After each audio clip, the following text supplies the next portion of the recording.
নমস্কার, জয়শ্রী গণেশ, আপনাদের প্রত্যেককে জানাই স্বাগতম। আজকের বিশেষ অনুষ্ঠান মূলত যে রাশিটিকে কেন্দ্র করে, রাশিটি হচ্ছে মকর। মকর রাশি জাতক জাতিকাদের ক্ষেত্রে সব থেকে উল্লেখযোগ্য মাস আমি বলবো এবছরের মধ্যে সেপ্টেম্বর, এবং তার আগে আমরা দেখেছিলাম মে। কেন সেপ্টেম্বর? বিকজ সেপ্টেম্বরের কিছু ট্রানজিট আপনার প্রতিকূল সময়কে কিছুটা হলেও অনুকূলের দিকে নিয়ে আসতে সহযোগিতা করবে, প্রতিকূল সময়কে কিছুটা হলেও বেটার দিকে নিয়ে আসতে সহযোগিতা করবে। তো আমি কার্যত মনে করি মকরের দেখুন, হেলথ ঠিক আছে, চলবে। এবার যাদের ক্রনিক কোনো একটা প্রবলেম নিয়ে কনস্ট্যান্টলি বছরের পর বছর ভুগছেন, তাদের তো অন্য রকমের পরিকল্পনাটা করতে হবে, তাদের তো অন্য রকমের সিচুয়েশনের মধ্যে যেতে হবে। তো এটা যদি না বোঝেন তাহলে তো প্রবলেম। আমি কিছু কিছু ক্ষেত্রে এটা লক্ষ্য করলাম যে আপনাদের স্টেবিলিটিটা আসছে না। আপনারা আপনাদের হেলথে, আপনাদের ওয়েলথে, আপনাদের প্রফেশনাল লাইফে কোনো একটা জায়গায় পূর্ণ অঙ্গ স্টেবল হতে পারছেন না, পূর্ণাঙ্গ স্টেবিলিটি আসছে না। এটা নয় যে আপনি চেষ্টা করছেন না যে ভালো করার, আপনার হেলথ বেটার করার, আপনার ওয়েলথ বেটার করার, কিন্তু হচ্ছে না। আবার মকর রাশির জাতক জাতিকাদের ক্ষেত্রে কিছু গ্লানি আছে। কিছু কিছু ক্ষেত্রে দেখা যাচ্ছে আপনি আপনার উপযুক্ত সম্মান পাচ্ছেন না, না পাচ্ছেন গাড়িতে, না পাচ্ছেন বাড়িতে, না পাচ্ছেন অফিসে, না পাচ্ছেন কলেজে বা স্কুলে। এটা আপনাদের ক্ষেত্রে একটা বড় সমস্যা, যে এত চেষ্টা করেও আপনি কিন্তু স্টেবল হতে পারছেন না, এত চেষ্টা করেও আপনি কিন্তু সুস্থ স্বাভাবিক একটা জায়গা তৈরি করতে পারছেন না। যে সমস্ত জাতক বা জাতিকারা মকর থেকে বিলং করেন এবং হেলথের ক্ষেত্রে ক্রনিক প্রবলেম যাদের কষ্ট দিচ্ছে, সময় না দিলে কিন্তু প্রবলেম সমাধান হবে না। সময়টা দিতে হবে। সময় না দিলে প্রবলেমের পূর্ণাঙ্গ সমাধান করে আপনি বেরিয়ে আসতে পারবেন না কিন্তু। এবং রেস্ট নেওয়া কিছু কিছু ক্ষেত্রে দরকার। কিছু কিছু ক্ষেত্রে আপনার যে স্ট্র্যাটেজি আছে সেটা চেঞ্জ করে দরকার। এটা না হলে কিন্তু সমস্যা হতে পারে। সো এটা খুব গুরুত্বপূর্ণ যে আপনার প্রবলেমের সমাধানের জন্য, কিছু কিছু হেলথের সমাধানের জন্য, যেমন মেডিসিন ইজ ইম্পর্টেন্ট, আপনার রেস্ট নেওয়াটা ইম্পর্টেন্ট, মাথার থেকে চাপটা পাশে রাখাটা ইম্পর্টেন্ট।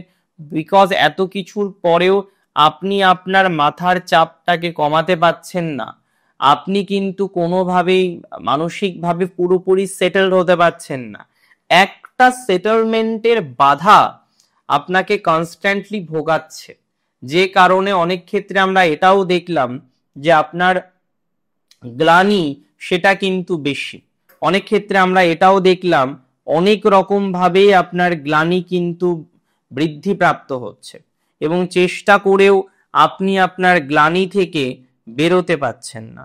দেখুন, আমি একদম সিম্পল কথা আপনাকে বলি, যারা এত কিছুর পরেও তাদের গ্লানিটা কমছে না, এত কিছুর পরেও একটা গ্লানির মধ্যে রয়েছেন, তারা কিন্তু, যদি এখনো সময় আছে, নিজেদেরকে প্রপার ভাবে না এগিয়ে নিয়ে যান, তাহলে কিন্তু আপনার গ্লানি কিন্তু অনেকটাই কমবে না, সেখানে কিন্তু দিনোত্তর দিন গ্লানি আরো বৃদ্ধিপ্রাপ্ত হবে। আমরা একটা বিষয় আইডেন্টিফাই করেছি। কি বিষয় আইডেন্টিফাই করেছি? বহু ক্ষেত্রে এটা দেখলাম আপনাদের ফাইন্যান্সিয়াল প্রবলেম মকরের আগের থেকে কিন্তু কম, এবং সেপ্টেম্বরে যথেষ্ট ফাইন্যান্সিয়াল গ্রোথ হবে, সেপ্টেম্বরে যথেষ্ট ফাইন্যান্সিয়াল প্রোগ্রেসিভ জায়গা আপনারা লাভ করতে পারবেন। ইভেন এখনো যাদের ফাইন্যান্সের জায়গাটা ভালো নেই, একটা কথা আমি খুব উল্লেখযোগ্যভাবে আপনাকে বলতে চাই, যে আস্তে আস্তে পজিটিভ ভাইবস কিন্তু বৃদ্ধিপ্রাপ্ত হবে। সিচুয়েশন কিছু কিছু ক্ষেত্রে সেন্সিটিভ, কিছু কিছু ক্ষেত্রে সিচুয়েশনকে পূর্ণাঙ্গ সঠিক জায়গায় তৈরি করতে পারছেন না। আমি মনে করি ডেভেলপমেন্টের জায়গা এক্ষেত্রে তৈরি হয়ে যাবে। সো অতটা চিন্তা করার দরকার নেই। যত রকম ভাবে চেষ্টা করা যায় তত রকম ভাবে চেষ্টা করুন। আমার মনে হয় এতে ভালো ফলও আসবে। অগ্রগতির যে সীমা পরিসীমা সেটাতেও আপনারা কিন্তু পৌঁছাতে পারবেন, কোনো অসুবিধা বা কোনো জটিলতা আসবে না। এমনিতে এটা কি বলুন তো, যে মকর রাশির ক্ষেত্রে যারা লোন দিয়েছিলেন, নিয়েছিলেন বলিনি, আপনি ধার দিয়েছেন, বন্ধুদের ক্ষেত্রে অনেক সময় আমরা দেখেছি যে আপনারা লেনদেন করেন এবং এই লেনদেন করার পর একটা বাজে সম্পর্ক তৈরি হয়ে যেতে পারে।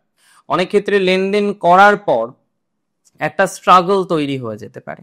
সো এটা 100% ঠিক। অনেক ক্ষেত্রে আপনারা লেনদেন করেছেন, লেনদেন করে ভুগেছেন, লেনদেন করে এখন ইমপ্রুভ করতে গিয়ে বাধার সম্মুখীন হচ্ছেন।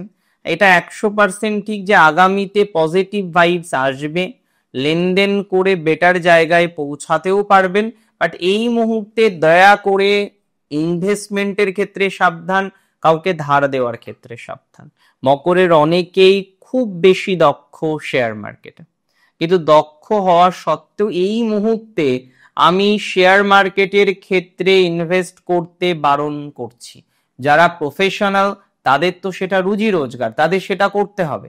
কিন্তু যারা শখের বশে করেন বা সেপারেট ভাবে করেন, এটা আপনার রুজি রোজগার নয়, জাস্ট আপনি মাঝে মাঝে ইনভেস্ট করেন বিকজ সেখান থেকে হয়তো আপনি কিছু ইনকাম করেন, that is very true, but এটা অনেক ক্ষেত্রে দেখা যাচ্ছে আপনার জন্য হানিকারক। সিগনিফিকেন্টলি একটা বিষয় কিন্তু মাথায় রাখতে হবে যে ধীরে ধীরে আমরা এই বিষয়ে ইমপ্রুভ করতে পারবো। আপনি ফাইন্যান্সিয়াল ট্রানজাকশন, আপনি ব্যাংকে টাকা দিচ্ছেন, ব্যাংকে লেনদেন করছেন ইত্যাদি বিষয়ের ক্ষেত্রে আপনাকে অনেকটা সচেতন থাকতে হবে। এই সময়ে ভুল ট্রানজাকশন হতে পারে, এই সময়ে ভুল লেনদেন হতে পারে, সেখানে একটা প্রবলেম হতে পারে, সেখানে একটা জটিলতা হতে পারে। তো এই জটিলতাটাকে ভালো করে না রিয়েলাইজ করলে মুশকিল। এই জটিলতাটাকে রিয়েলাইজ করতে হবে, ঠিকঠাক ভাবে ম্যানেজমেন্ট করতে হবে, ঠিকঠাক ম্যানেজমেন্ট করে এই জটিলতা থেকে বেরোনোর চেষ্টা করতে হবে। তাতে আপনি ভালো ফলাফল পাবেন বা অগ্রগতি পাবেন। মকরের এমনিতে দেখুন, প্রতিবেশী শত্রু মকরের আছে, তবে মকর অন্যরকম ভাবে চলে, কারো সাথে পাচে সাধারণত যায় না, নিজের মতো পরিকল্পনা করে, নিজের জীবন স্রোতকে আরো ইমপ্রুভ করার পরিকল্পনা মকরের মধ্যে আমরা দেখতে পাই। সো মকর মকরের মতোই চলছে। কিন্তু যেটা প্রবলেম, বহু ক্ষেত্রেই আমরা দেখলাম বা রিয়েলাইজ করলাম যে একটা স্ট্রাগল চলছে মকরের, যে স্ট্রাগল আপনি পুরোপুরি মিনিমাইজ করতে পারছেন না। আপনি চেষ্টা করছেন স্ট্রাগল থেকে বেরোনোর জন্য, কিন্তু স্ট্রাগল পুরোপুরি মিনিমাইজ করতে পারছেন না। এখানে যেটা মূল কথা বা মূল বক্তব্য, আপনাকে ধীরে ধীরে পরিকল্পনা করে পরিকল্পিতভাবে স্ট্রাগল থেকে বেরোনোর চেষ্টাটা করতে হবে।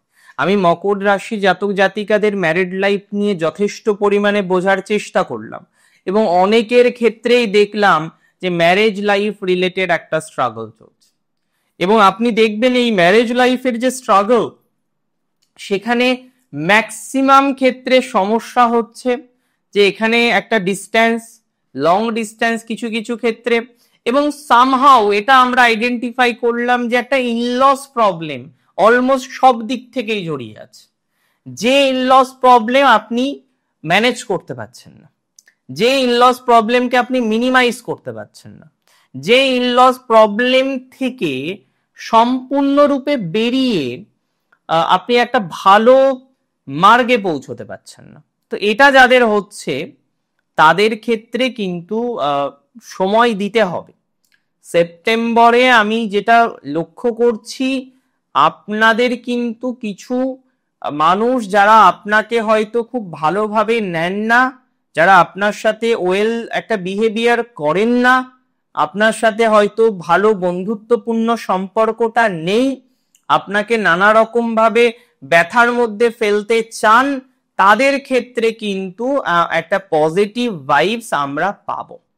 তাদের ক্ষেত্রে কিন্তু একটা সুস্থ স্বাভাবিক ফলাফল প্রাপ্তির সম্ভাবনা ধীরে ধীরে কিন্তু ইনক্রিজ হচ্ছে। এটা কিন্তু আপনাদের ক্ষেত্রে অনেকটা বেটার দিকে নিয়ে আসতে সহযোগিতা করবে।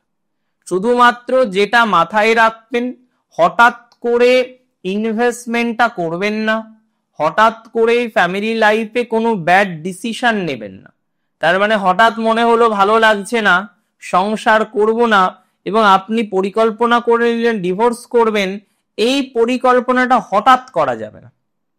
হঠাৎ কোনোভাবে এই পরিকল্পনা করা যাবে না, কারণ হঠাৎ এই ধরনের পরিকল্পনা করলেই কিন্তু সমস্যা। হঠাৎ কোনো কিছু মকরের জন্য বর্তমানে নয়। আমি বারবারই আপনাদের সাজেশন দেব, আর যাই করেন হঠাৎ করে কিছু চেঞ্জ করবেন না।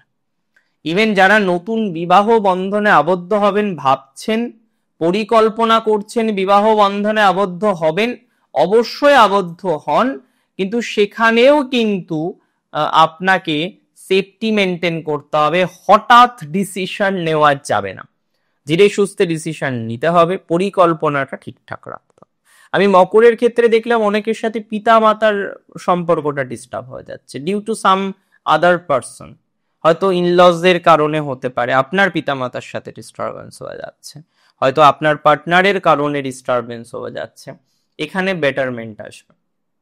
অনলাইন মাধ্যমে যারা কাজ করেন বেটারমেন্ট আসবে। গভর্নমেন্ট জব, ভালো প্রোফাইলে আছেন, ভালো জব প্রোফাইল, ব্যাংকিং সেক্টরে আছেন, গভর্নমেন্ট জব করেন, আপনাদের কিন্তু যদি কোনো প্রমোশন ডিউ থেকে থাকে, কোনো প্রমোশন হয়তো ডিউ আছে, সেই প্রমোশনাল ক্ষেত্রে ইমপ্রুভমেন্ট পাবেন।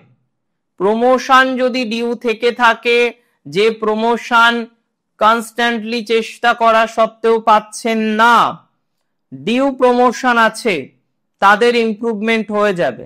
প্রমোশনাল ক্ষেত্রে আমরা একটা সাকসেস এক্সপেক্ট করতে পারি, এবং আমি যথেষ্ট পরিমাণে বিশ্বাস করি যারা আসবাবপত্রের ব্যবসায় আছেন ভালো ফল পাবেন, পলিটিক্সে ভালো ফল পাবেন, যারা যুক্ত রয়েছেন কেবল, ডেটা ইত্যাদি ম্যানেজমেন্টে ভালো ফল পাবেন, অনেক ভালো ফলাফল পাবেন তারা যারা কোনো না কোনোভাবে কানেক্টেড রয়েছেন যে কোনো ধরনের বেসিক এডুকেশনের সাথে, মানে মন্তেশ্বরী, প্রাইমারি, এই যে বেসিক এডুকেশন গুলির সাথে যারা সংযুক্ত, তারা কিন্তু ভালো ফল পেতে চলেছেন।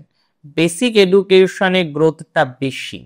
বেসিক এডুকেশনের সাথে যারা কানেক্টেড আছেন, দিন শেষে তারা ভালো ফল পেতে চলেছেন, এটা নিয়ে কোনো সন্দেহ প্রকাশ করছি না।